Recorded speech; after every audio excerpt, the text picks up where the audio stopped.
Another day, another Suikoden video. Today I'm going to be talking about the best early game characters that you can recruit in the first game. We're going to be looking at the first 50 or so characters, and then we're going to be narrowing that down to the 10 best that you can grab early on, who will take you all the way through to the end game if you want to. And I do think that that's worth a sub, as I do try my hardest to hit 100,000 subscribers. With your help, your like, and your sub, I just know I can get there. So thank you so much for that. And now let's start looking through these characters that you can grab in the recruitment order, I suppose. First up, as the third character that you recruit, Cleo. Let me just use my powers of fortune telling to let y'all know that Miss Cleo is the bomb. Not only is she pretty much like the very first character to join up with you, but she's good enough to last the entirety of the game. Why is that, you ask?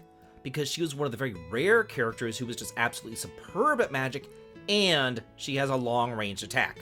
And while there are other characters, most notably like Luke, who might be a little bit better at magic than her, he has a short-range attack, and he's also incredibly fragile. Cleo, on the other hand, is a little bit more bulky and would be able to participate in auto battles, whereas Luke would just kind of stand there like a moron. Characters like Cleo are few and far between, and since she is handed to you on a silver platter, you might as well just make the most out of her. Next up, we have Viktor.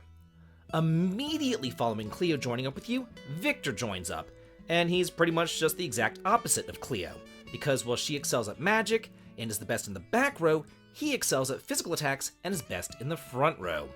His natural strength growth as well as his super powerful sword ensures that he's going to be dealing some major damage throughout the game.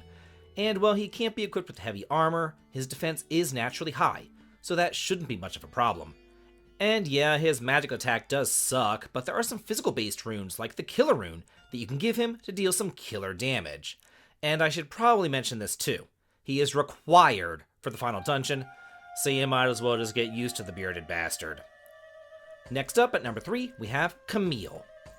Shortly after you getting Viktor and Cleo, Camille joins up with you, and she's kind of like a hybrid type character between the two, with extraordinarily powerful physical attacks, as well as some pretty damn decent magical growth too.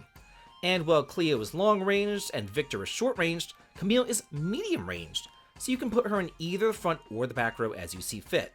And yeah, later on she'll probably get outclassed, but for right now, she's fantastic for the first part of the game. And honestly, if you want to bring her to the final battle, more power to you. The game isn't that hard. Next up at number 4, we have Luke. This little bitch isn't the most friendly guy around, but you can forgive him because he's probably like the best mage in the entire game. He comes equipped with the Wind Rune, which is a nice because it gives you the versatility of both healing and damage dealing.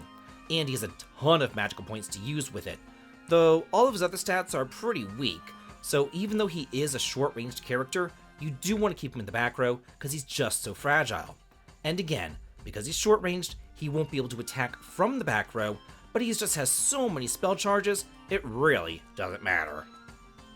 Next at number 5, we have Kai. After you gain control of your castle, Kai is one of the very first characters that you can go out and recruit. He is the hero's old master. And if you look at his stats alone and his weapons, they're pretty much just kind of like average, just middle of the road. There is nothing screaming out to you saying, hey, this guy's amazing. But if you put him into your party, you will know why he is on this list. He is the only character in the entire game who can do Unite Attack with the hero. And that Unite Attack is like the best Unite Attack in the entire game, because it hits every single enemy on the screen for huge amounts of damage with no drawbacks whatsoever.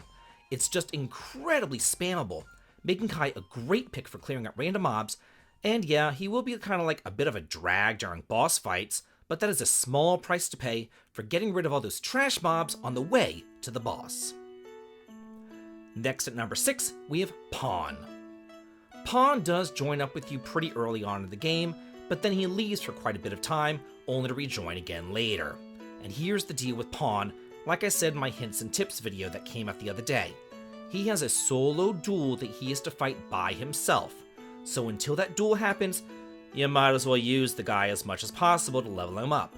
But that doesn't mean that he's like a bad character and you're dragged down with him, because he's actually one of the best characters around, coming with the Boar Rune.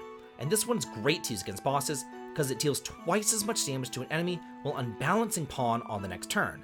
But he can still kind of like do stuff on the next turn, like use items to heal or whatnot, so it's not like it's wasted or anything. The guy's just a house. Number 7, we have Kirkis. Similar to Cleo, Kirkis is a back row mage, even though he's an elf and he uses bows and arrows, and his magical stat isn't as great as Cleo's. But he makes up for all that in his attack power. And similar to Pahn, you're going to want to use him in your party and level him up to level 40 anyway, because if you want to get all his characters in the game, he has to get to level 40. So if you're looking for like another long-range attacker and a good spellcaster, Kirkis is your man. Number 8, Sheena. I actually really like Sheena, even though every time I see him, I always think that he's a girl. I mean, he just looks like a lesbian with a pixie cut and the name isn't helping. Am I wrong? Anyway, all that aside, he's very similar to Camille. He is a very well-rounded character with really high stats in both attacking and magic. But what kind of like sets him apart is that he's automatically equipped with a lightning rune, and it's stuck on him. And it's your first opportunity to get this rune, but that isn't a bad thing, because the lightning rune is probably like one of the best magical runes in the game, dealing massive single target damage to bosses. It is just fantastic. Number 9, Valeria. Shortly after grabbing Sheena, you can grab her, another powerhouse short-range character similar to Viktor, except for one main difference. Just like Sheena is stuck with that lightning rune, Valeria is stuck with the falcon rune. But just like the lightning rune is great, the falcon rune is insane, because it makes her deal 3 times as much damage as normal with absolutely no drawbacks whatsoever. No unbalancing, no nothing. She could just use it continuously over and over and over again. She becomes a boss-destroying machine. And even though she herself is short-ranged, if you want to, you can stick her in the back row and then just use the Falcon rune every single turn too, because that thing does not depend on range.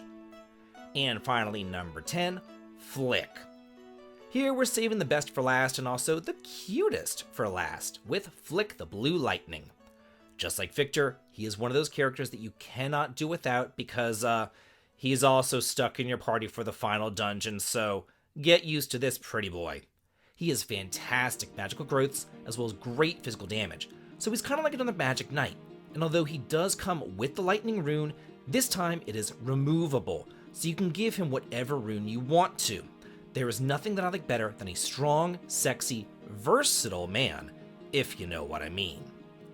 So that's it for the 10 best Suikoden characters that you can grab early on in the game. These are definitely my favorites to use, and they can bring you all the way into the end game.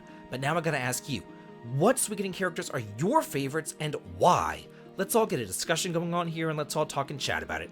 And if you like this video, here's another video that I really do think that you're going to enjoy, going over some hints and tips for Suikoden, so do be sure to check that one out. And if you like this, please like, comment, and subscribe. And as always, have a good day.